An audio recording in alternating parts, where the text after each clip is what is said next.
All right, looks like we are live and ready to rock and roll here. We'll give everybody a minute to pop in and get connected. As we do, just to let everybody know that we are live here on YouTube, we are live on Facebook, and we are also live on TikTok, albeit kind of in a roundabout way. Right now, they're seeing two of me, and seeing double of me is, that's twice as much goodness as you get if you just see one of me, I guess. Uh, in any event, welcome to Hypnosis Hero, the only podcast where you can get hypnotized through the screen. And I guess it would be the only one that actually does the hypnosis through the screen on a regular basis. It's one of those things that when Jim and Brian started, that was kind of their aim, was to make sure that people not only learned about our guest hero, but they also had the opportunity to experience hypnosis because once you experience it, you realize very quickly that this tool is something. This hypnosis thing is um, one of the best tools you can use for personal change work, for accelerating the things that you want to do in your life. It is just that kind of a tool. So as always, let us know where you're joining from. We will be on the air for the next little while. And Brian, of course, is not with us at this point. He may pop in a little bit. He was on location looking at some things. And we'll see what happens with that when he pops back this way.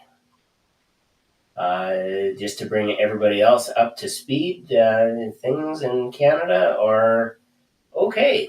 It's not too hot. It's not too cold, at least where I am. It is, kind of the dog days of summer, if you want to call it that. We are looking real seriously now at being the 29th, 30th, 31st, first. After the long weekend, the push will be on to get back to school. I know many of you in the States, especially, and I'm not sure about overseas, actually start earlier than we do. You also end earlier than we do. So in some ways, we're kind of envious of the fact that you guys end at least a month early. But according to the way we do school here, and we got people popping in. Cheryl from Illinois saying hello. Hello, Cheryl. Thanks for joining us tonight. We've got a special guest lined up here, and that's probably a great segue for me to actually introduce our guest. So give me just a second to get my information in the right spot.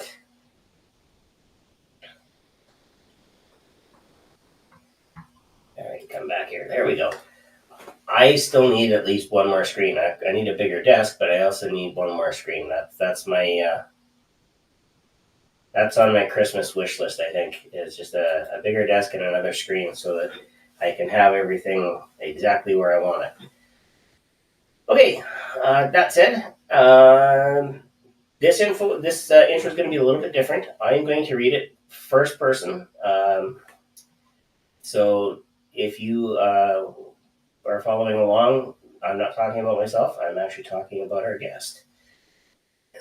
So, the night my daughter died, I sat in silence waiting for the world to make sense again.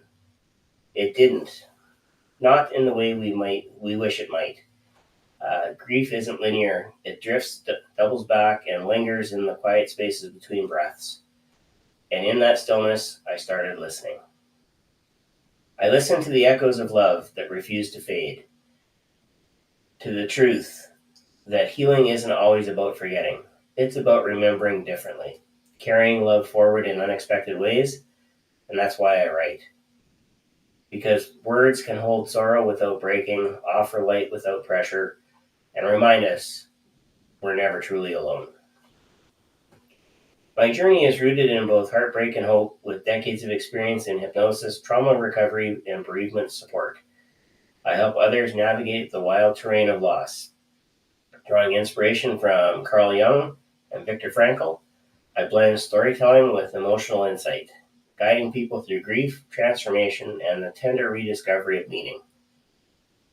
My book, The Quiet Between Heartbeats, Navigating Grief and Loss, isn't just pages. It's a lifeline, a conversation, a quiet hand to hold.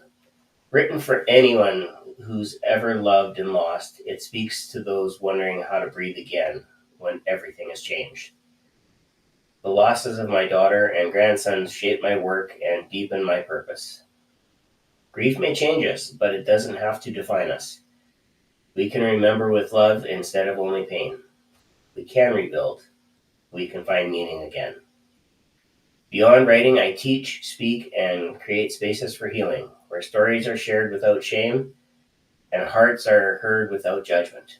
As a consulting hypnotist and a certified instructor with the National Guild of Hypnotists, I weave together techniques like Reiki, dowsing, and touch for health through my practice at Golden Heart Hypnosis. I also founded Letters to My Daughter, a Facebook community where grief meets grace and connection softens the ache of loss. My first book, My Golden Heart, Putting the Pieces Back Together Again, was originally published by Motivational Press, and a new edition is on the way.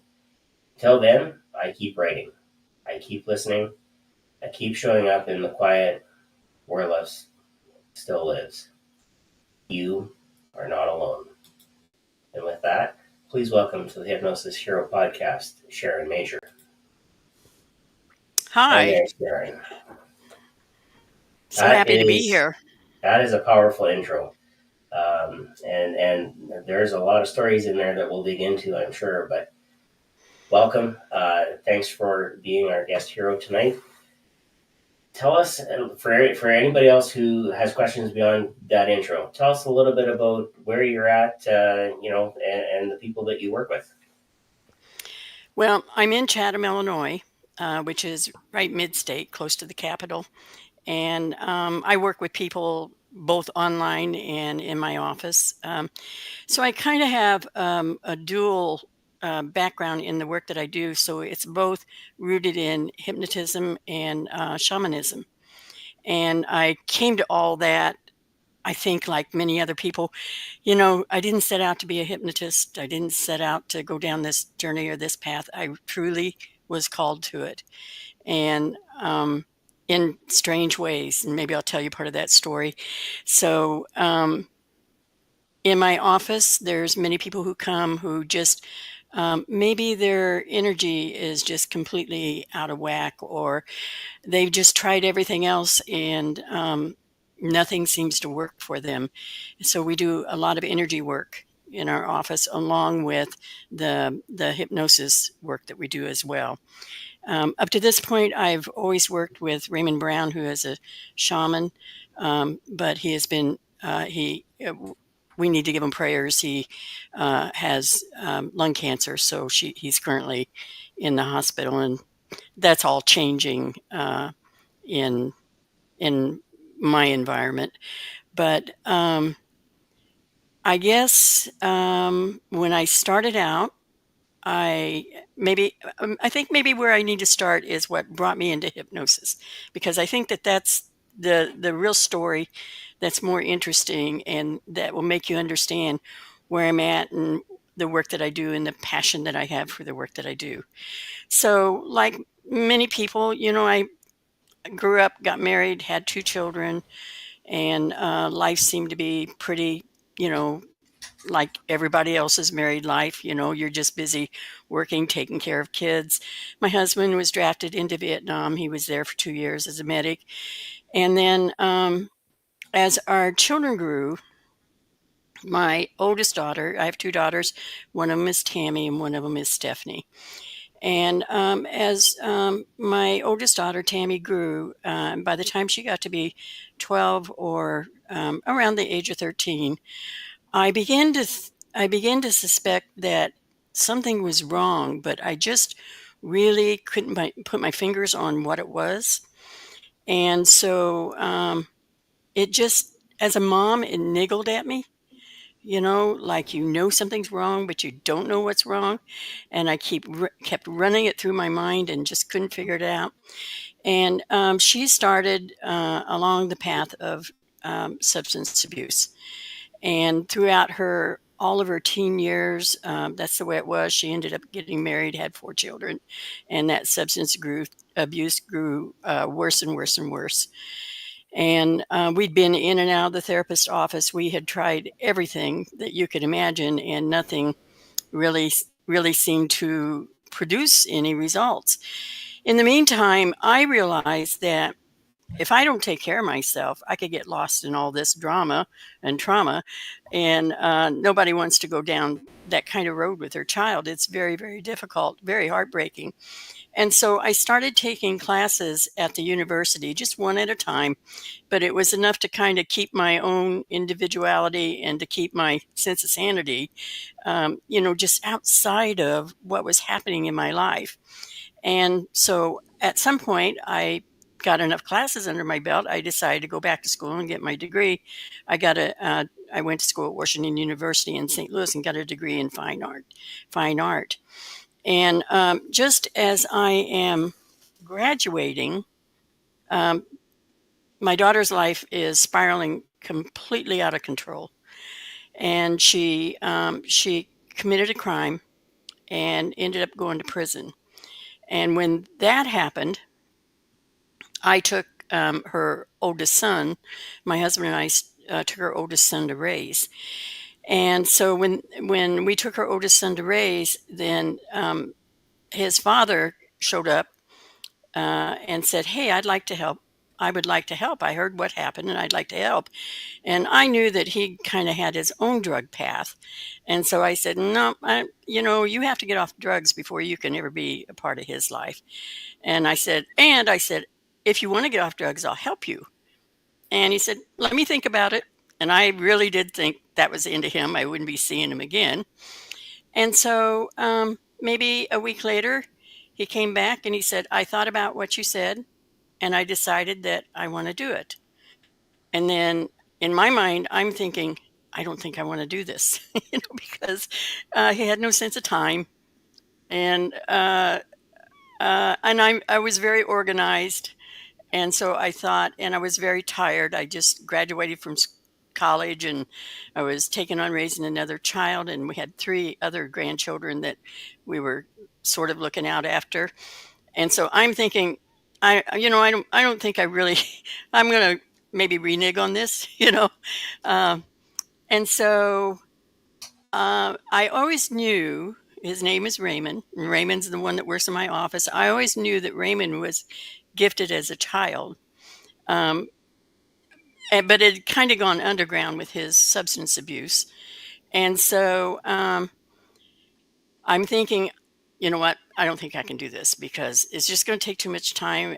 It'll suck up all my energy. I'm just going to quit on the whole idea. And then my sister, who has her doctorate in psychology, called me and said, "What have you been doing?" And I told her, "Oh, Raymond kind of stepped back in our life." And I told her what had happened. And she, on the phone, says to me, wait a minute. I see you guys write a book, and it's brightly colored mosaics." And she tells me for a half hour, my sister, who is very grounded in psychology, she has her doctorate, rolls off of her lips this book that he and I write.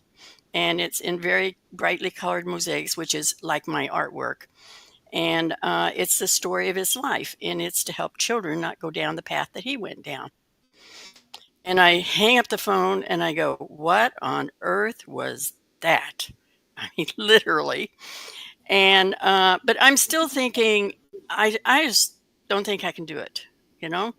So then, um, maybe I think a week went by, and someone else that I knew very closely said, "Hey, Sharon, I don't know what this is all about, but I was at the pizza place having lunch, and I had a vision of you, and it's like you were jumping off of a pier. And I'm supposed to tell you it won't take any longer than it took you to drive back and forth to St. Louis to college. Do you know what this is about?" And I'm going, "Yeah, I know what this is about. So I'm supposed to help write this book, and I don't think I really want to do it." So, but I'm still ignoring it, totally ignoring it. So then another week goes by, and a friend that I have in Las Vegas messages me and says, I don't know what art project you're working on, but the name of it's Raymond's story. She didn't know Raymond. And I go, okay, I guess I'm doing this. So, according to what my sister had told me, Raymond was in a trance, and I draw pictures of the story that he's telling me about his life. I'm thinking I'm writing an art book, is what I'm thinking. So, I had a professor that was a hypnotist, and he had demonstrated how to do it. And I'm thinking, well, maybe I can do this, or maybe I can't do this, but we'll see, you know. So we go out in the park, sit on a blanket, and I hypnotize him. And little did I know that I probably could have done nothing and hypnotized him because of his giftedness, you know. And he drops back down into trance immediately. And then I just give him the suggestion to go back to the beginning of his story of his life. And he goes back to when he's 5 years old, and he's begging his mom for a sandwich, and they didn't have any bread in the house. So she went over to the neighbors to take to the grocery store, and he's standing in the front yard, and he witnesses her. They drive out in the car, and he's in the yard witnessing her were ran over by a train. So that's that's the beginning of his story. And I'm going, holy cow. You know, this is not what I bargained for.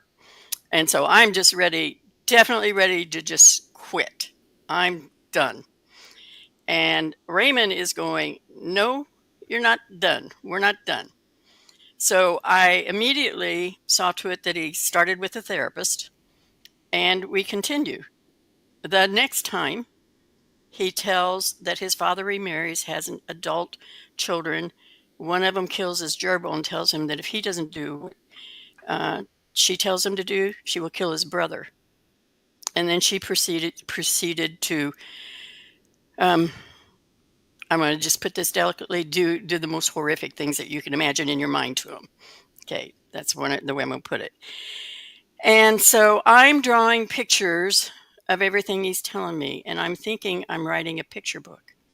And in the meantime, I'm giving him suggestions on how to get off of drugs and how to help him. And we continue that. We continue meeting time after time, and I'm giving them suggestions, and he actually starts getting off the drugs. And then people that knew in the drug world knew him, started seeing what was happening, and they started knocking on my door. And they were like, hey, I know what you did with Ray. You helped him get off the drugs. Will you help me get off the drugs? And so my home turned into a revolving door for people who were addicted to drugs and actually had a whole host of soul wounds at the base of it. And that's how I started into hypnosis, not knowing, well, you can't do that, completely ignorant. And It's at funny some what you point, can do, and people don't tell you that you can't do it. exactly, and so at some point I realized, whoa, I have to get my certification. And, at that point, at least I was smart enough to refer all these people to a therapist. Thank goodness. But my mother was a therapist and my sister was a therapist. So I had a lot of respect for that. And so that started out my journey into hypnosis. Ray and I continued to work together. And as we're working together, I accumulate all these pictures of the story of his life, which was terribly tragic. And then all of a sudden, these people who had come to me that had heard about the work that I was doing with Ray, I started spontaneously writing poetry. Raymond started writing poetry, and so did the people that started coming to me for hypnosis. But they didn't know that I was writing a book. So they would come and they would bring me this poetry that matched up with the images that I was drawing.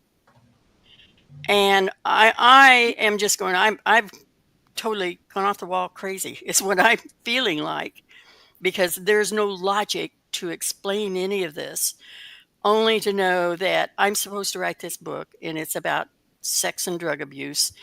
And how in the heck did I get here? How did I get to be a hypnotist?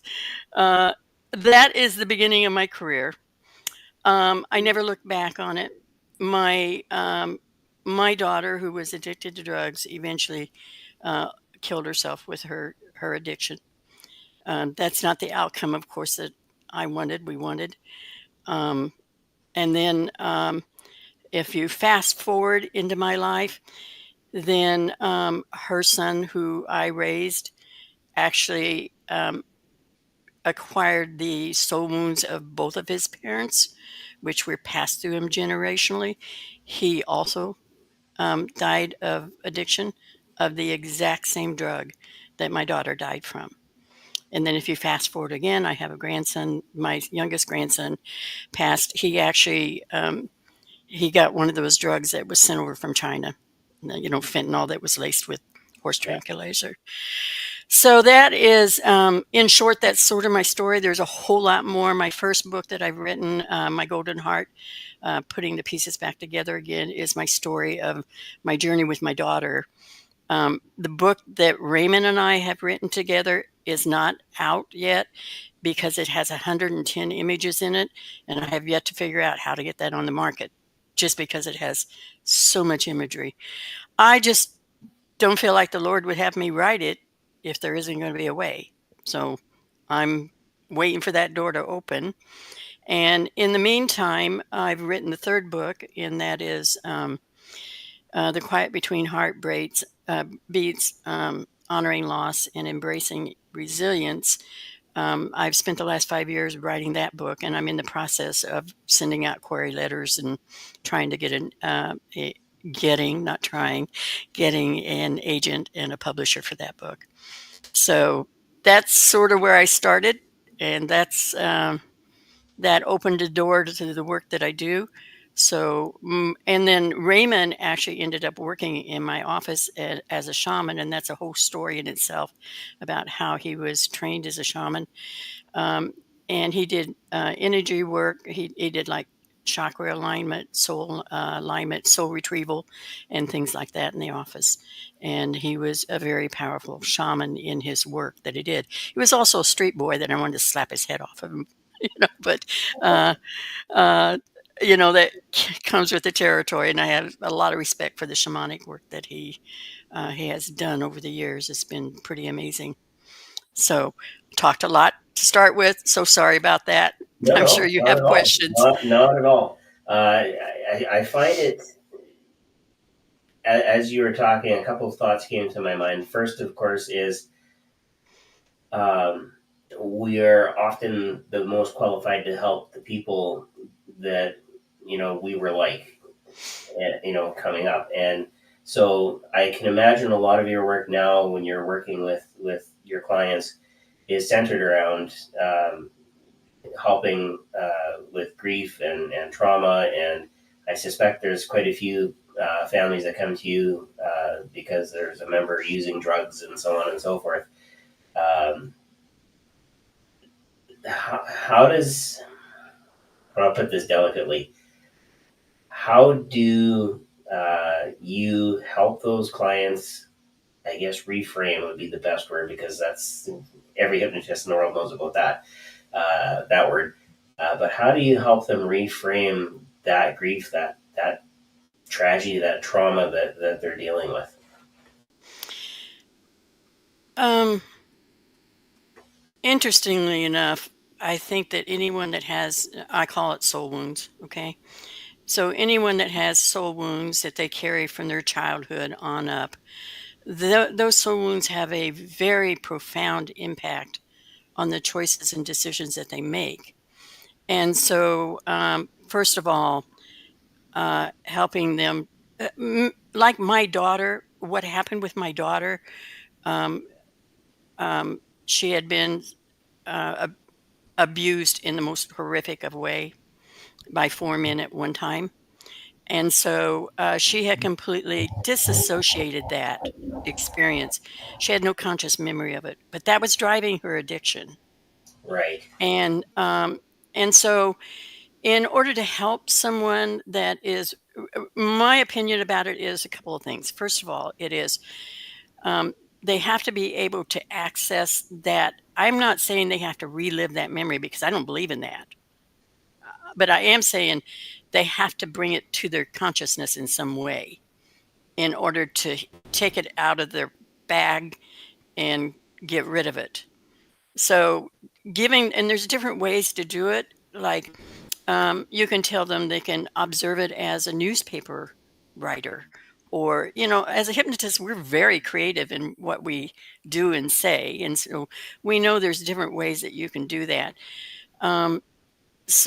But never, so my suggestion that I use with people is always this, and it's never failed me. You will allow those things up from your subconscious mind in the time, in the manner, and in the way that is right for you. So what suggestion did I just give them? A complete self-faith self is completely safe in that I know that whatever they're presenting, they're ready to present for their healing. And so that keeps them safe. It keeps me safe because I really am stupid. And I really do like to approach my whole work with, I know nothing and I have no solutions for you. That you know everything. And I do believe that we all are wired to heal ourselves. But as hypnotists, we sort of turn on that key to that hardwiring to heal themselves. And I think that that's what's beautiful about hypnosis is that we don't have the answer. We're just kind of like tour guides, in providing them the roadmap for how to get to where they're wanting to go. And so I find that most of the people that come to my door that suffer from trauma make change very quickly. And that's what I love about hypnosis. As I said, my daughter was in a therapist's office for years. We spent a gazillion dollars, and it wasn't until I hypnotized her that it all came rolling out. Could she confabulate it? Yes. But I was able to go back and confirm this didn't just happen to my daughter, it happened to others. So I think that as hypnotists, we have an obligation to never do any harm. And that is, first of all, if you're ever dealing with trauma or soul wounds, as I call them, a referral to a therapist is a requirement because you don't really want to be tripping on territory that you don't need to be tripping on. Yeah. But I do believe that we have the capacity and the ability. As Raymond was getting off the drugs, there were a million suggestions that I gave him that were very effective. And I just used my creativity to do that. And he got off the drugs. Now, he relapsed once, so he had to get up and go back and do it again. But that's very common with substance abuse. And it's not the end of the world. What is important about it is what do you do with it after you do that? Right. And he got up, picked himself up, and moved forward.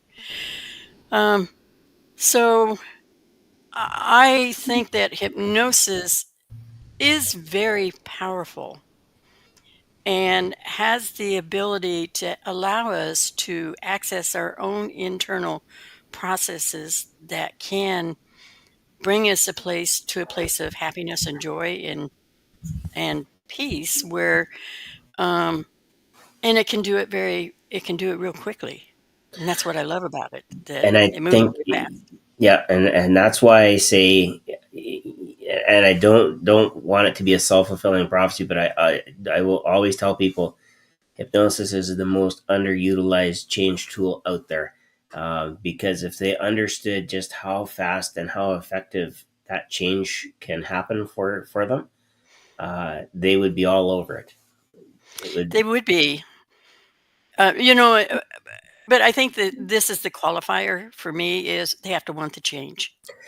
And therein lies the crux. If you look at social media today, what does well? Well, high views are usually thirst traps. They are, usually something bright and flashy. It not entirely dissimilar from the TV shows of the 80s and 90s, where it was this wondrous storyline, something to grab your attention, and so on and so forth. And we all know how many McDonald's jingles we can sing, Right. along the way. But Yeah. you know, that's all well and good. But if you look at the people who are actually legitimately out and want change, If they legitimately want change, the best way to change, you can put all the external pressure you want on someone to make a change.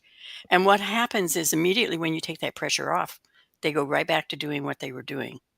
yeah, That's the real truth of the matter. If you want change, all real change, lasting change has to come from within. And that's why I love hypnosis, is because the change comes from within. So I can't tell you what's going to make the change for you. Someone comes in and they want to quit smoking, I really can't tell them what's going to make the change for them. But I can tell them that I am an expert at talking to their subconscious mind and turning that key on to find the resolution for it for them. yeah, And yeah. Keep that's what going. really You're counts. you're preaching to the choir, but keep going. You're absolutely right. It's an internal job, and Yeah. um, too often people want to keep that accountability outside of them. They want somebody else to be accountable for what they're doing, how they're doing it, so that they don't have to feel that responsibility. And it's not until they dig in and realize, okay, I'm the one that is rescuing me. I'm the one that needs to change me. I'm the one, you know, and they realize, okay, I am the one. Oh my gosh, like that's when you notice that change take place in a client, and or in a person that just really is hungry for, life hasn't worked for me. I really do want to get and do something different. You asked me something about what kinds of things did I do to help them do that change. One of the things is, as we all know, the neurotransmitters, once they get that addiction track gets activated, there's the activation of it, and then there is an instant response where, you know, let's just take quit smoking. Smoking, that's a good one. Okay, once that neurotransmitter track is activated, then immediately the person wants to smoke. And what do? They immediately pick up smoking. They pick up smoke. So, one of the things that I teach my clients is what is incredibly important is that space of time and recognizing, oh, that's just my brain's neurotransmitter that is activated. And I can choose or not choose to respond to it. So, teaching them to take that time to think that through. What do I choose? So, it may be 10 breaths for one person. That might be what does it. But once they learn to have that space of time between the activation of whatever the addiction is and the response to that addiction, then they can actually choose their response in that addiction. And that's a big piece of it. The other thing that I want to say is I told you my other half of my background is shamanism. Mm-hmm. So I'm just going to speak to this from a shamanic perspective. Okay. So we're going to switch gears just a little bit here. In that shamanic perspective, when people are addicted, um, generally they have some sort of soul loss. And definitely when people have been sexually abused, unless they have done some work on their own, and there's different ways to retrieve your soul, they definitely have soul loss. So in our office, when we are working with someone that is has extreme addiction or addictions of that nature, we definitely do a soul retrieval with them, and we do energy realignment, and that is a really big changer for them. because it sets the foundation for the rest of the work. And that's why Raymond and I have worked hand in hand in all these years in my office. And he always did that part of it, and I always did the hypnosis part of it. So people don't realize that when they do drugs, alcohol, whatever, all these addictions, it opens up your aura, makes holes in it, and it allows dark energy attachments, and it does create soul loss. And soul loss has a lot of repercussions for you physically and mentally. But physically, it's like you won't have the energy to do things. It's like you put one foot in front of the other. Mentally, it could be you feel depressed. You feel constantly like, here's the word I can think of. Is that all there is in life? Mm. That's sort That of how many people have asked that question? Is this everything? Is this all that I am? if people are coming in my door, and there's a couple of big red flags for me in my office. If they come into my office and they say, there's parts of my childhood I don't remember, and I'm going, oh brother, we're probably dealing with sex abuse. Yes, seriously. If that's what they tell me, they don't remember parts of their childhood, um, that indicates to me more, and I will instantly hook them up with a therapist, Yep. because that's a big red flag for me if they tell me that. So there's certain words that or if they say, I just feel alone. I feel like nothing ever works right for me. I feel like, is that all there is? They have these whole host of things that they can't quite put their finger on, but doesn't add up in view of their life the way it is today. Then I would be looking at soul loss. They because if part of your soul is gone, there's no way for you to feel whole, complete, and happy. Right. So I have done, as I said, when I first started, my door was a revolving door for people. So I have done hardly any advertising at all in my office, and it has been a revolving door from the day I started, even to today. It still is a revolving door. And I feel like that's the universe is sending people to me that are in my radar of what I can do or what I'm good at, which is grief and soul loss and soul wounds. And so my office is a revolving door about that. And one thing that I want to say to other hypnotists that are out there is, you have your area of expertise. And if you're just open to that area of expertise, it will bring you clients, it will bring you money, it will bring you happiness. But you have to say yes to it. And you can't spend your life looking at what everybody else is doing and thinking, I need to do that, or I need to do that, or they're doing that, so I want to repeat that. No. You dig down deep and you find out what you're passionate about. I'm passionate about what I do because of my life's experiences. I know how hard grief is. When you lose 3 people, that's grief on grief on grief. And I know how hard that is. And that's why I wrote the book that I wrote, because not only is it my story, which that in itself is incredibly interesting, but it is a blueprint for how do you walk that path of grief and come out of it intact. I live a very happy, joyous life. I love life. But it could be a lot different. I could be living life so sad, non-functioning, depressed, you know. But I, I mean, I guess I want to say is I don't choose to live life like that, you know. But I've done a lot of hard work, and so my book is about all that hard work that I did. That it worked for me. Maybe it would work for you. I don't know, But I'll share what worked with me, and I'll be happy to do that. And that's what I've done. And so, some of it you may have to have an open mind.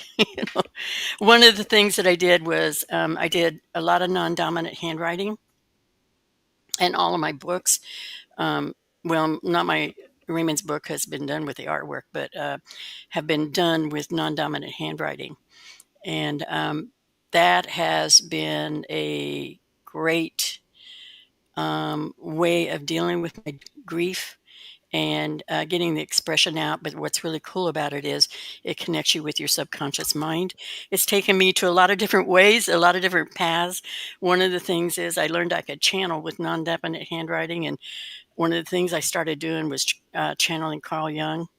And I have probably 10 years worth of channeling. I'm getting ready to publish it on Substack. Is that what it is? Substack? Yeah, I think it's, yeah. I want to say it's the hot new platform, but it's really not that new, and it's been in the background for quite a while Right. as a publishing platform. But yeah, it seems like publishing words again is becoming on vogue because I think people are social media it out. There's so many images that are out there. So many of them are fake, false, generated. You know, Right. totally unreal and highly unlikely. It would be a nice way to just. It's pretty much my Instagram feed. Sometimes it seems. Um, Right. you know, So and people are tired of that. I'm going to be publishing my channeling from Carl Jung on Substack. I'm getting ready to open up a YouTube channel, and that will contain my all of my grief stuff will be on that one. Nice. So there's some different things that I've got in the making, but I've just come off of writing this book, which has been brutal and cruel. So, but I've survived it. So, Yeah. uh, and I guess it's showing up and saying yes. Showing up and saying yes is sometimes to those really difficult things that you really don't want to do. And just like doing my work with Ray in the beginning, and I'm saying no, no, no. But in all honesty, that was the biggest blessing ever in my life because it gave me a education about the working of the subconscious mind in the most intense way that you can ever imagine. And so I learned a great deal from that, and I've been very blessed. And he himself is pretty courageous, so that's been a good influence on me.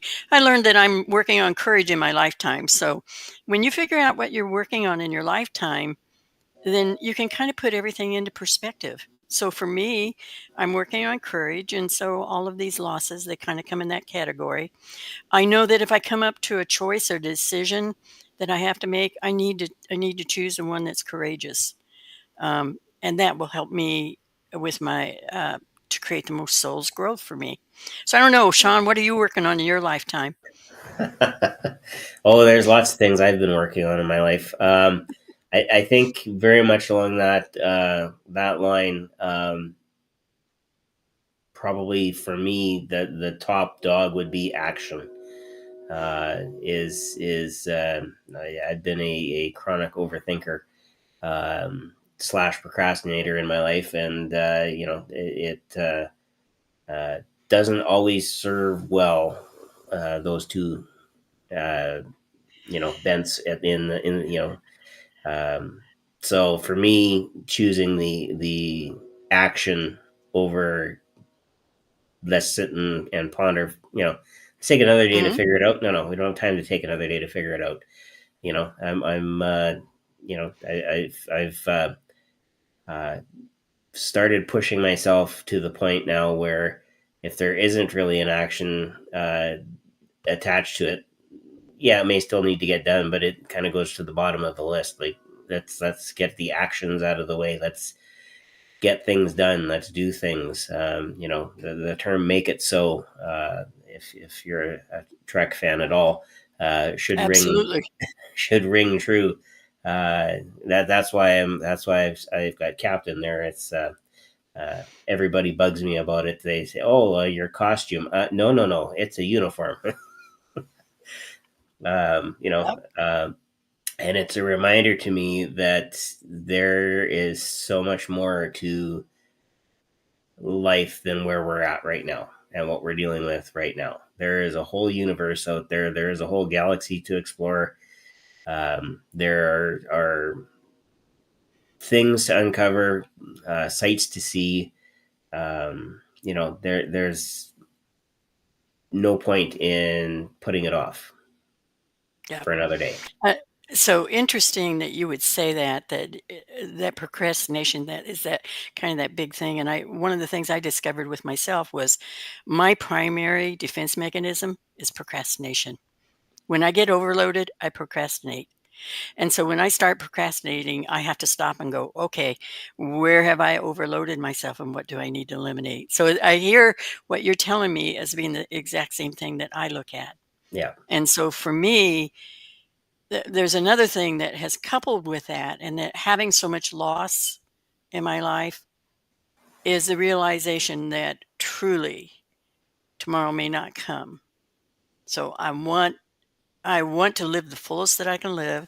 I want to accomplish the most I want to accomplish, but most of all, I want to do what God wants me to do before I pass on. And so that comes under that category of not procrastinating for myself. Yeah. So it's a big That's one. exactly it. How can we maximize what we have now? Yep. Because if we keep taking the easy path or we keep putting it off, there will come a point where either A, you can't put it off anymore and you face the consequences of staying the same, or worse, being way behind from where you want to be, or B, you face the consequence of regret. I Right. could have done. I could have done. I could have done this, and I You could have know, done that, but in I my book, didn't. I talk about guilt and I talk about regret. I don't have a lot of guilt about my daughter and my relationship with my daughter, and that was all complete, you know. And the only thing that I have regret, and it's regret about not taking those simple moments and spending those simple moments or saying those simple things, that you let it pass by. There's where that was a challenge for me. So dealing with the regret part of it. Yeah. Shannon is So, sending us a heart. hi Shannon. All right. Um, yeah, I had to back up now because I had a question or a segue that made sense to me. Hang on just a second now. Mhm. Uh, it'll come back to me. It Okay. has to because I said it will. Uh, uh, one of the, I guess, one of the things that kind of looking at this other side, where you're talking about shamanism and looking at life through that lens.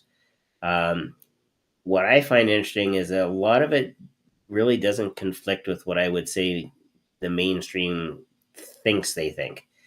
They all want to be good people. They all want to, feel better about themselves. They all want these things, but you're taking it a little bit deeper, and again, looking at the inside and looking at that soul and looking at. I've been involved in a research project actually, with a person who was on the podcast about a year and a half, almost 2 years ago now. But he's been working through some of the work of Dr. Bruce Lipton, which deals with epigenetics and how we pass things Amazing on. work. Yes, and how do we correct that? Was where what the focus of the research project was. Hmm. So, they had a very intensive journaling process, a very intensive way to deal with particular. I don't want to say untidy because that's not the right word. Deal with those prickly points, those traumatic things that happen to us, the issues that are driving us, all of that. A way to actually put it out, get it written down, ask questions about it, and essentially do the reframe, right? Right. Because we, as hypnotists, we know we can take a memory, something that's driving a person and change it in just enough of a way, or scramble it, whichever works. I've often said, and even to students that I've taught hypnosis to, if you take the Mona Lisa, it's a beautiful painting. It's worth, it's priceless. You can't really put a worth on it. But what happens if somebody rips the frame off the Mona Lisa and puts a $2 Walmart frame on? Now, how valuable is it? Right? Right. But the frame is what happened. Well, the frame is different. We don't Right. look at it the same way You're going to anymore. perceive it differently. Yeah, and so in dealing with the soul wounds and the inside work that needs to be done to help us to heal, what we know is that if we deal with it, our future generations don't have to deal with it because it doesn't keep getting passed on. Okay, so what I want to know is, did you read my hypnosis script or something that I was going to do today? No, I didn't. I No, well, didn't. let me tell you what it is. It is an ancestral healing script, Nice. is what it is. So the conversation that we're having is um, sort of what I thought I wanted to share with people because I thought that it would be applicable to all the listeners in many ways. Oh yes. But what we know, especially from Bruce Lipton's work, is that our wounding is passed from generation to generation. But that also doesn't just include the wounding; it also includes events, and some some event might be incompleted or not completely acted out. So a future generation will pick that up and act it out in some way or some form.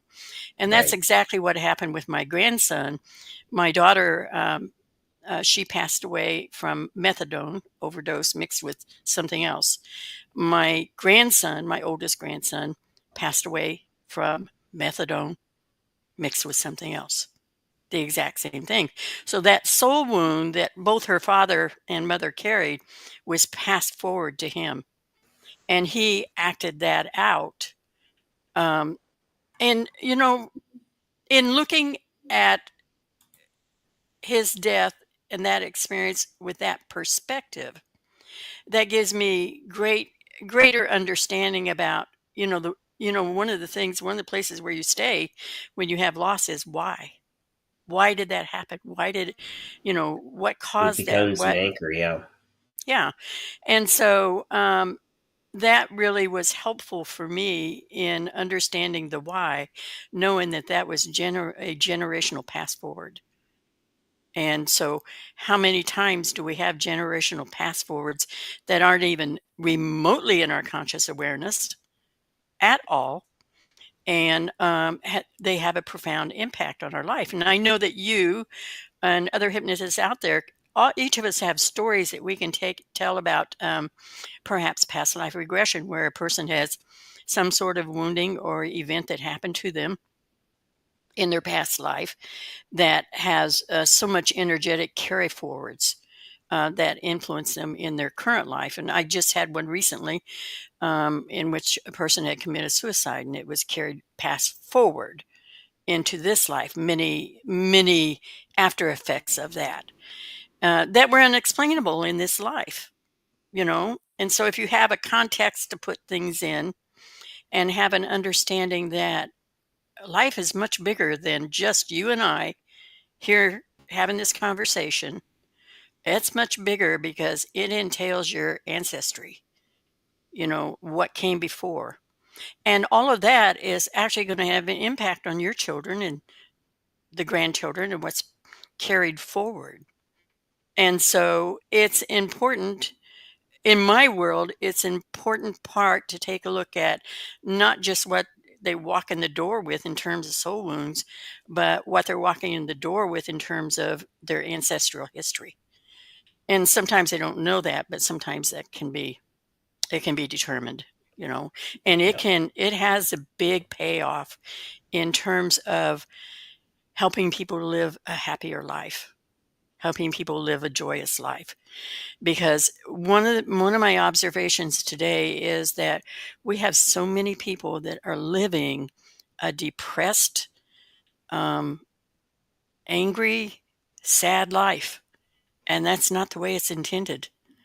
It's intended to be lived with love and joy and true peace in your heart. And it only starts here in your own heart, not in somebody else's heart. Nobody can give it to you Yep. Cheryl says at all. soul wounds are so powerful and ancestral healing is amazing. I liken it to pulling the slingshot back. It keeps getting pulled back, pulled back, pulled back, pulled back, pulled back, and until it gets dealt with. And when it gets dealt with, it's like letting all of that tension go into the future. Like, boom, here we go. We're instead of plodding along and making intentionally or unintentionally making our lives small Right. because that's all we think we can manage. That's all we think we can do. All of a sudden, boom, now we've got some explosive force to go forward with. And we I find think out that life is so much bigger than it is. I think we fear our greatness. I think that primarily you have to overcome that fear of standing up in truth of who you are, standing in your own power, standing with your voice and your choices. And I think we fear that. And like that slingshot shot that you're talking about, once you let that go, it allows you to do that. It allows you to stand up in truth. It allows you to speak your truth. It allows you to be that powerful person that you're supposed to be. And I think that's the other reason that I like hypnosis, because it is a great tool for helping people be that, to be everything that they can be. A Yep. lot of times I have people that originally come in, they want to quit smoking or whatever, and they stay a while and they find out, and I'm sure everybody else does too as a hypnotist, they find out how powerful hypnosis it really is. And then they're going, oh, and I can do this, and I can do this with it, and I can do this with it. Yeah, and as an entertainer, that's one of those things that I know a lot of my fellow entertainers would do the same thing. In the middle of our show, we'll say, "Okay, like I'm glad everybody's having fun. I want you to know that this same hypnosis is something that you can use to drive change in your life. That if you want to change your mind, I mean, look at their minds. We're changing them, minute by minute. And yeah, this is all good fun. But if you have something serious that you want to deal with, if you have something that you think might is just totally frivolous, but it's a goal and you want to get after it, hypnosis can help.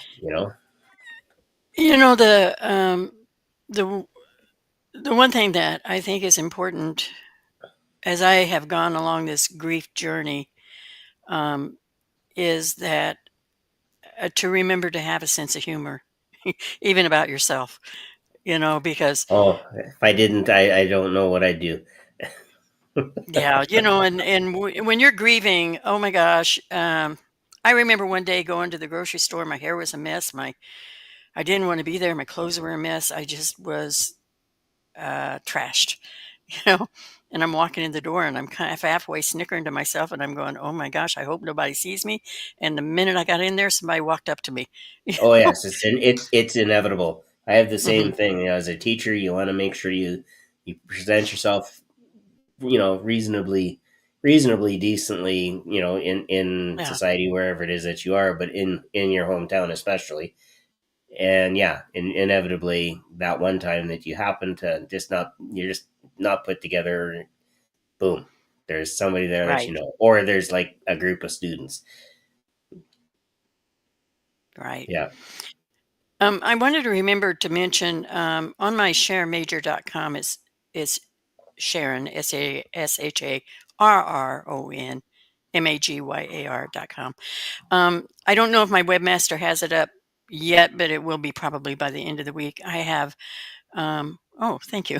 I have 4 hypnosis metaphorical healing stories for veterans, and they're free.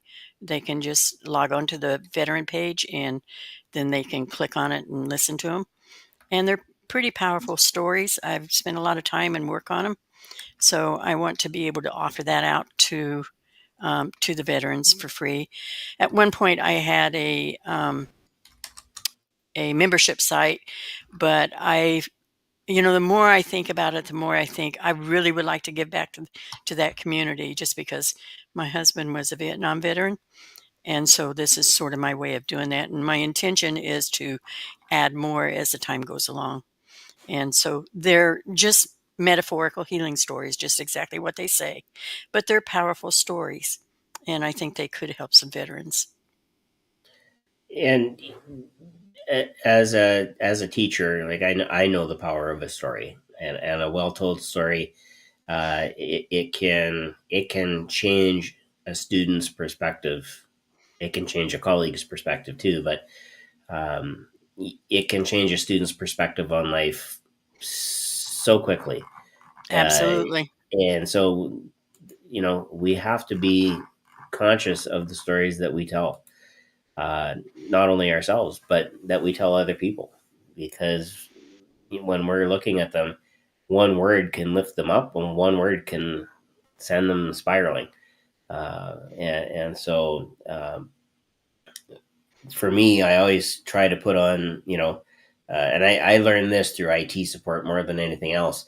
So as an IT manager for the school division that I work in, for 20 years, nobody likes it when you panic. No, Which, I don't my imagine God, they do. you're the guy that's supposed to fix it, and you're panicking. It's like, no, no, no, I'm not going to panic. And, I would sit and be patient and help people learn, and, you know, do all those things. But in there, we would share a lot of stories with each other. I found Mhm. out that one of my colleagues used to live in the same corner of Saskatchewan that I did, and she had an old picture of a hotel that was stuck out in the middle of nowhere, burnt down eventually because the town isn't there anymore. But it was a landmark that we used to use when we would go hunting. And so it was just one of those really cool things. It's like, oh, I didn't know you used to live out in that area. Oh yeah, we used to hike around, and so we would share stories, and through those stories you learn what makes them tick and why they are the way they are, and Yep. you can help them, with just another word. Say, okay, well, here's where you're going, and you know uh, uh, have fun doing it, and that was probably the coolest part of my job. Yeah, it's just fun playing with all the tech, and rebooting servers at 3 o'clock in the morning isn't necessarily the most fun, but it is what it is. Or it was what it was, because I'm not the IT manager anymore. Now I actually still help the teachers. I'm a consultant back on the education side, but the that sharing of that story, that metaphor, the more that we do that, I think the more we connect. I and truly and believe the that. Yeah, and the more that we're able to connect, and I think this is what has been lost through the pandemic, and um, to a lesser extent through social media and whatnot, is we've learned to disconnect, keep it out there. And so Yes. now those metaphors, those stories that we have, there's fewer stories to share, which leads to higher anxiety, because now what do I say? How do I even do this? And we see that we saw it in students when they came back from the pandemic and actually got to be in the classroom. Those 3.5 years really impacted their ability to work in a classroom, work with other students, work with teachers. Um, a lot of them still are very, very much healing from that um, traumatic change is the way I would put it. Um, and it's going to take, so like you say, more time, but we connect with those students through those stories. From my perspective of that is we have a whole generation that has a whole host of abandonment um, issues. that are probably going to be played out in their adulthood in some way. So we need to train a whole lot more hypnotists. Well, that's the thing. There's lots of space for people to jump into this profession. There's no question. Well, I don't think you could find a career that is any more rewarding, challenging, and that's one of the reasons that I've stayed in it for so long is because I love a puzzle. I love a challenge, and every client is a challenge that walks in the door. Yeah, But every client has their story, and that's what's important to me is what is their story, and how can we reframe this story so that it's useful to them. yeah, and And very often that story that they tell, they've been telling themselves that same story for so long, they mhm. may not realize where those roots actually come from, right? And that's the puzzle. That's the mystery that we get to investigate with them and help them understand. No, that's where it came from. It wasn't what Yeah. you thought it was. So And go ahead. I belong to some writers groups, and one of the things that I'm observing is sort of this fear that AI is going to take over everything, writing stories and all this kind of stuff. And I am just going, are you crazy? Because AI doesn't have the heart, you know, and we do. So we know how to write the stories with the heart. So I said, I'm not wasting my energy worrying about that, you know. But I'm hoping that the next generation, I think kids are resilient. And I think that if we just give them some leadership and some light to guide them along the way, they'll be okay. You know, um, they just have had some extraordinary experiences. But look at them; they're surviving and they're being resilient.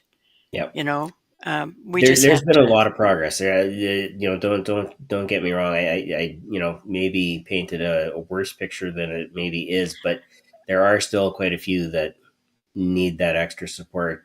Need to find that friend, find that person, that teacher that will help them connect back in. They all haven't Yeah, reconnected yet. yeah, and I think that's what I was trying to say. That uh, from our generation, that we are those people that are going to be the light. We are the ones that have to be able to reach out and help steady them and give them a guiding direction. And, I think that we have to keep that top of mind, you know, um, that it's just important. It is. It is. I just wrote in the chat for anybody who is wanting to place a vote. We're going to play friend or frenemy, and don't worry, it's not a binding game. Let's put it that way. But we have a question that we ask all of our guest heroes, and so for those of you that want to, you can place your vote in the chat. Is Sharon going to err on the side of being a friend, or is she going to be a frenemy? And we'll leave it at that because I don't want to spoil the question. For those of you that know what the question is, because you've been here before, don't say anything in the chat because we've had that before too. But feel free to place that vote, and we will be asking that question right shortly. I know also, Sharon, you had provided us with where is it here? A download, and I'm going to pop that in the chat as well right now. And this one is your grief survival list.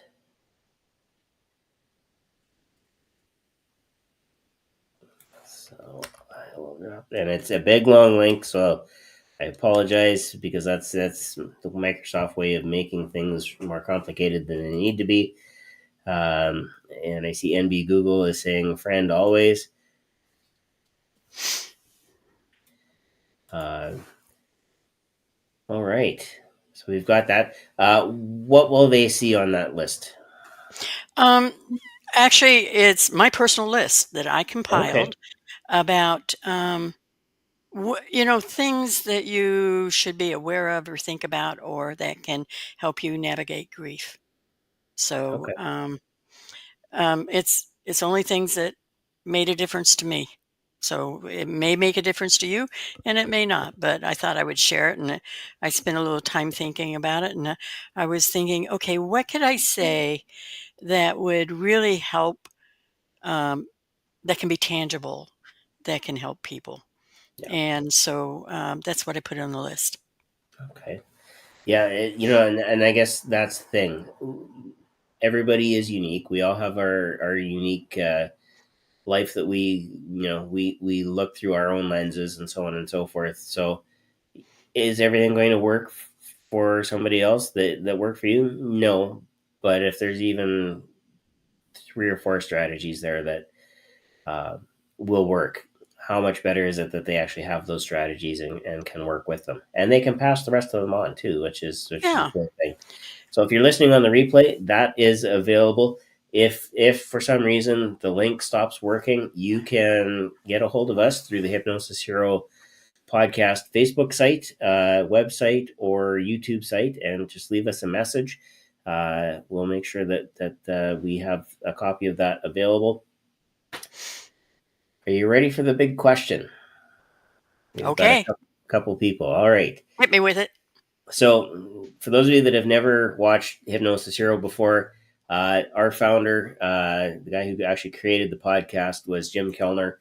Jim, of course, passed away last December, and Brian and I have kind of taken over the podcast uh, and moved on without him. But Jim had this aversion to a particular food, and it was anything to do with pineapple on pizza. So, Sharron, this is the question to you, and it's a yes or no. Does pineapple belong on pizza? Belong. Hmm. Yeah, you're yeah, people are going to order it because they have they like what they like. But for you personally, does pineapple belong on pizza? No, not for me.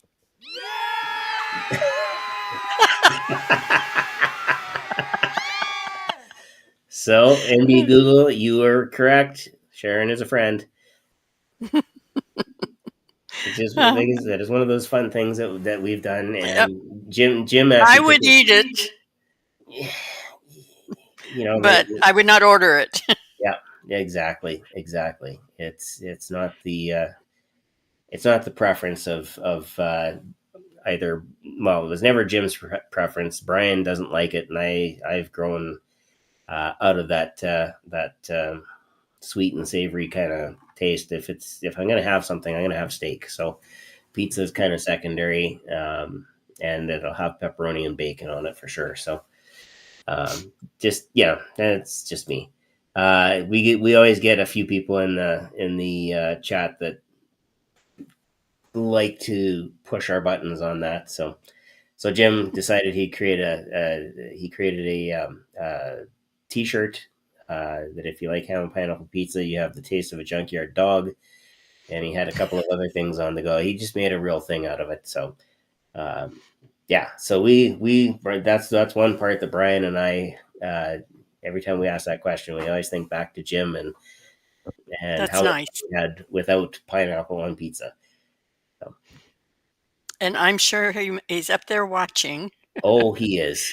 Jim was a great connector of people, Hmm. and I think his biggest success um, as a hypnotist was actually connecting other hypnotists together and bringing people together that had, hey, you like that, hey guys, get together, and he just had that way of doing that. So yeah, miss him, and but we carry on, and we are working, and I said this on previous broadcasts, we are working right now to get all of the Hypnosis Hero podcasts onto Spotify and Apple Podcasts so that we can keep that going and actually grow grow the audience even more. So, Nice. and it'll be a testament to Jim's work and well, starting the podcast, evolving it, and then eventually bringing me on to help behind the scenes and then help in front of the scenes and so on and so forth. So that's a whole nother story. Well, it sounds like you got some good plans. Oh yeah, there's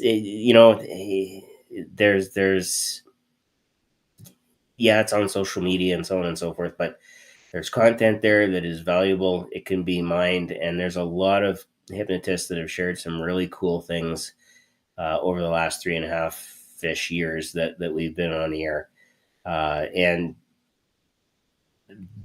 they're not necessarily things that it was kind of a one and done. These are things that you can go back to and reference and say, they did that in that situation, or and I expect the same thing, because we do have a lot of people that watch kind of after the fact. There's going to be some people coming by and they're going to say, oh, Sharron does this. I wonder, and I wonder, should I reach out to Sharron because I need, I have a question about this, that, or the other thing. The answer is yes, absolutely. Sharron's Sure. info is there. My info is there.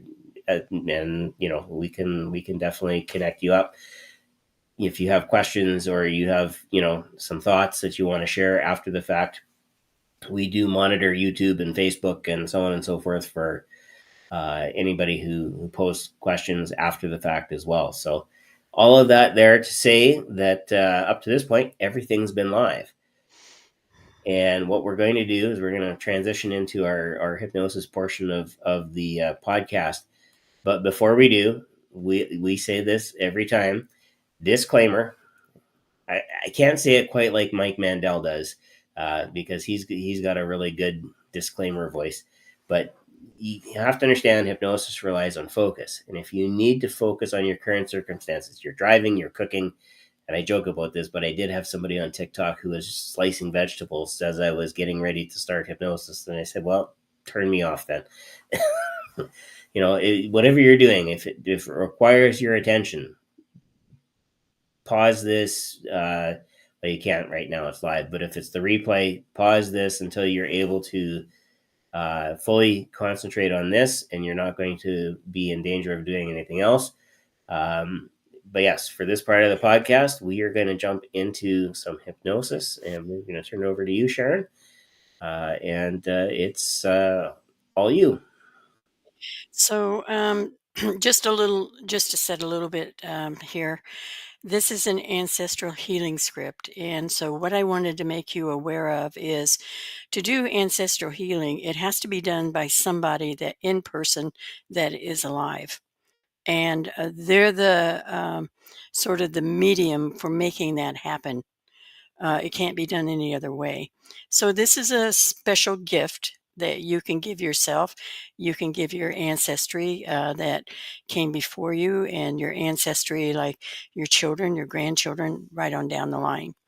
So, it's best if you have earbuds or headphones to listen to this with them, as always, with any kind of hypnosis. And you might get yourself comfortable. Again, no driving or anything like that. And so just get in that relaxed place. And you might notice that as you're noticing, you're also breathing. Or maybe you're just aware now of how you've already been breathing. Inhale, or was that an exhale? Funny, isn't it? How the breath takes care of itself, whether or not you're paying attention. And the more you try to follow it, the more it seems to lead you.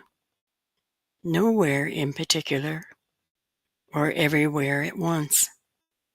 A breath in, and something softens. A breath out, and something lets go. And maybe you've already drifted, or maybe you're about to, or maybe the part of you that keeps track has forgotten what it was tracking. That's all right. You're all right.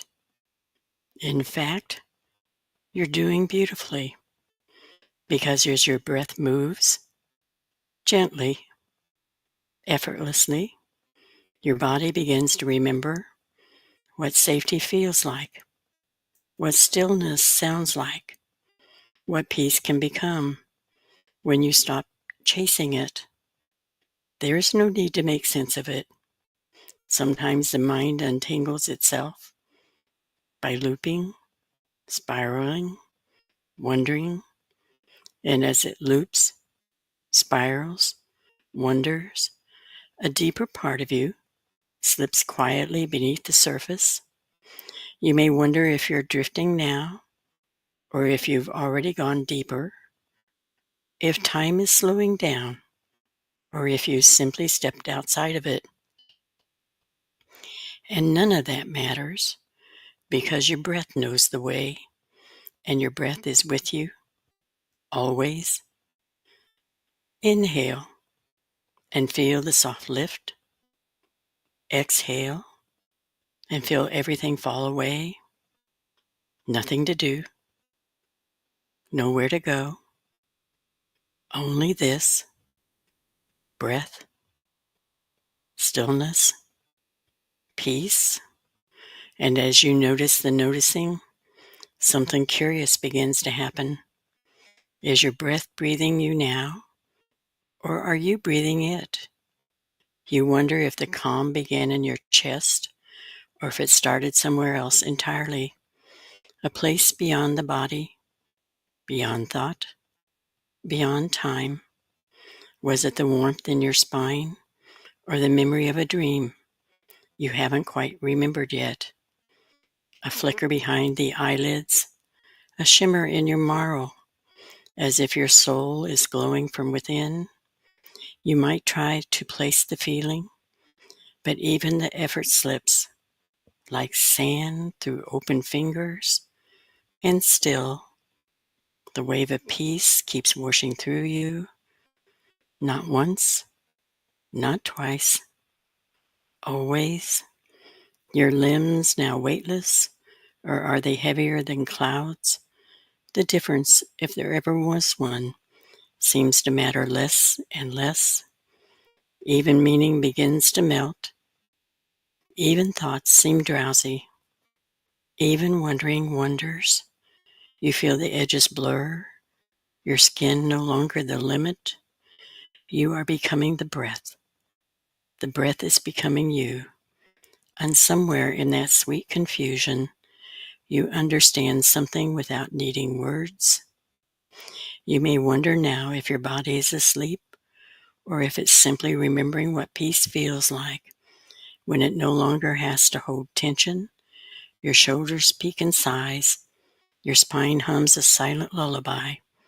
The muscle behind your eyes soften like rain falling into earth that's ready. Even your thoughts, those fluttering things, settle, rest, fold into stillness like birds at dusk. You may try to find where you are now, but that question unravels too, melting the warmth that radiates from somewhere deep inside. And still, you go to that secret place, not downward, not upward, but inward, through veils of light and feeling that have no name, only sensation, only sacred hush. The past no longer chases you. The future makes no demands. There is only now, and even now begins to dissolve until there is only awareness, so rich, so quiet. You wonder if this is what stars feel before they shine. If by chance you catch yourself wondering, how deep am I? What is deep? How far have I gone? Let the answer drift like a feather. Let it land wherever it wishes. It's not your job to hold it, only to breathe, to be, to allow. The music of my voice, like cool water, continues to flow, guiding you inward, guiding you deeper, guiding you home. That's perfectly fine. It doesn't matter where you drift, because my voice stills your thought, softens your heart, and gently invites you inward. In just a moment, you may notice something curious. The edges blur, the weights lift, breath slows to a whisper, and time kindly steps aside. You settle, you soften, you sink into that sacred hush where everything waits to be remembered, where you are safe, you are held, you are not alone. As the harmony cradles you, a doorway opens to the inner landscape, the garden behind your eyes. Yes, that one, the sacred space within, lush, luminous, alive with memory and mystery. Now, invite others, the angels, those connected to you through the unseen web, the universal grid of souls. They may join you if they wish.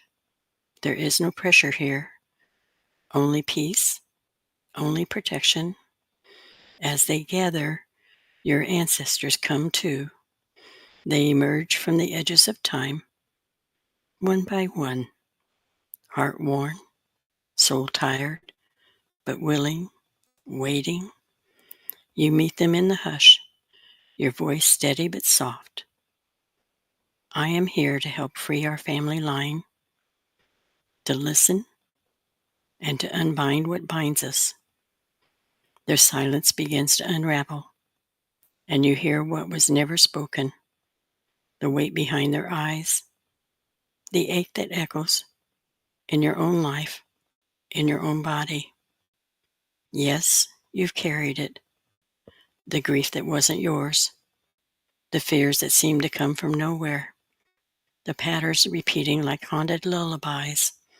And now you understand what they couldn't finish, what you have begun, what they couldn't forgive, you now offer. What clung to the bloodline like shadow is ready to be released. You look into their faces, not as culprits, but as children of their own pain. You see the yearning behind their choices, the wounds behind their harm. You say, I release you from the guilt that followed you like a ghost, from the karma that chained your spirit to suffering, from the transgressions that bled through lifetimes. You are no longer held to what was. One by one, your ancestors step forward, the silent ones, the ashamed, the angry, the lost. And you, holding this sacred fire of grace, say, I forgive you. You may forgive yourself. What bounds you ends here. The line is clear. The weight is gone. Go in peace. Something shifts. You feel it. A tremble in the unseen. A hush rippling across generations. And then a whisper as ancient as breath. We are free. We are whole. We are love. Karma dissolves like dust in the wind. The old story exhales its last breath. Chains unfasten. And in their place, only light remains. So stay here, still, breathe. You have become the bridge. You have cleared the way from the beginning to the ones yet to come. The line runs clean, and love remains. And now, with the ancestral line bathed in light, with forgiveness pulsing like quiet drumbeat through time, let yourself rest in this stillness, this peace you've helped restore. Let it settle into your cells, into the marrow of your being. You are no longer carrying what was never yours to bear. The story has shifted. The path ahead is yours. Feel your breath slow and steady, like a river remembering its way home. With each inhale, draw in clarity. With each exhale, let go of the old. The generations behind you are at peace. The generations ahead are blessed. And you walk forward lighter, freer, and bound. And in a moment, I'll count from 1 to 5. And with each number, you return to this present moment, bringing with you all of the healing, all of the grace. 1, wiggling your fingers and toes, letting the physical world gently return. 2, becoming more aware of your body, more grounded, more rooted in your truth. 3, bringing back a sense of calm clarity, knowing your work is done and you are safe. 4, breathing in a fresh sense of purpose, peace wrapping around you like a soft cloak. And 5, eyes open as if they were closed, fully present, fully here, rested, renewed, and deeply, profoundly free. Welcome back. The line is clear, the love is lasting, and you are whole.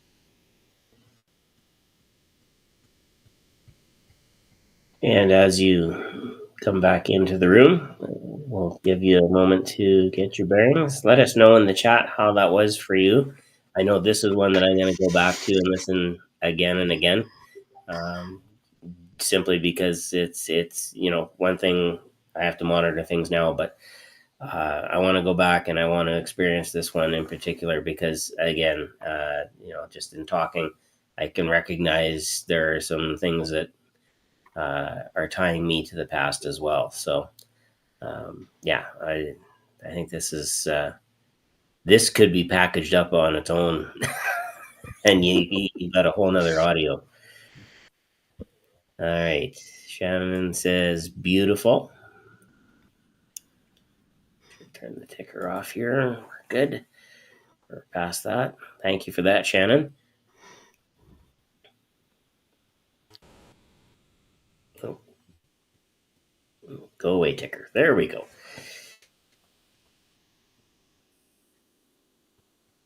And beautiful healing. Lots of hearts to go along with it.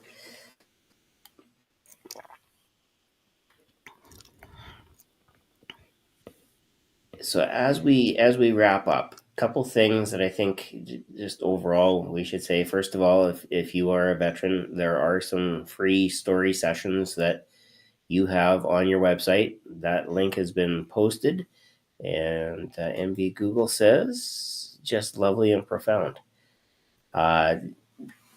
Take advantage also of the Sharon's Grief Survival List. I believe, if I recall correctly, there were more than 20 strategies, or there were at least 20 strategies. 20? Okay. Mm-hmm. I know it wasn't 10. Mostly because I got into the teens and on the way to 20. But the list is there, and if even one of those strategies helps you process some grief, take that next step forward, well worth it. And this last little bit, this hypnosis portion of our podcast, this is such important work. And like you said, there's lots of room for people to jump in and learn more about it. Thank you for that amazing space to heal through our ancestors. And that inner healing, that inner work, that's our, I don't want to say bread and butter because that just makes it sound passe, but that is that's the world that we play in. That's the world that we help people reconstruct so that they can move forward with their lives.